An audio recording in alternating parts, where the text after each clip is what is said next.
Tremendous pride. I actually met him when he was 14. He was a young club cricketer, small chap, and a big smile, already quite muscular, though he was slender to look at, and tremendous talent. He was already both wicket-keeping and batting, so I slightly patronizingly told him he would be the next Dhoni.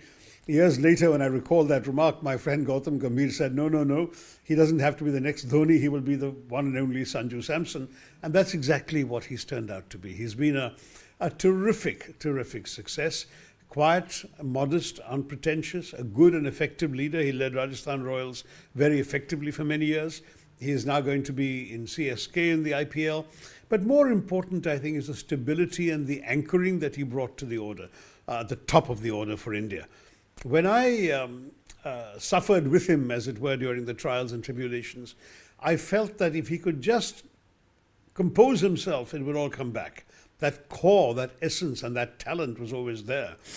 And what I think I saw in his eyes in that match against Zimbabwe, the moment he began that match, I said, this guy isn't getting out today.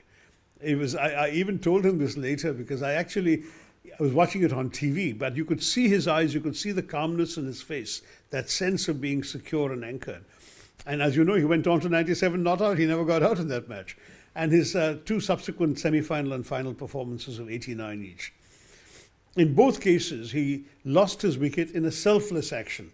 If when he got to 89, he said, let me just graft for the next 11 runs, hit the ball around the ground, run the singles, maybe a 4. But he went for the big shots because the team, he felt, needed quick runs.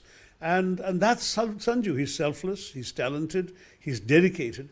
And, he's had the knocks. He's really had a lot of bad luck too. I remember he scored a century in an ODI and got dropped after that. The next match after that we played in the ODI, he was not on the team, and his last innings had been a century against South Africa or somewhere. So this is a guy who's had to take a fair bit of unfairness. And yes, some of his exclusions were justified because he'd also been inconsistent. But 3 innings in a row in the World Cup, that's consistency for you. And I would love to see him continue to perform on a big stage, both in ODIs and one day I hope in a test match too, because that kind of talent deserves its fullest expression in every form of the game.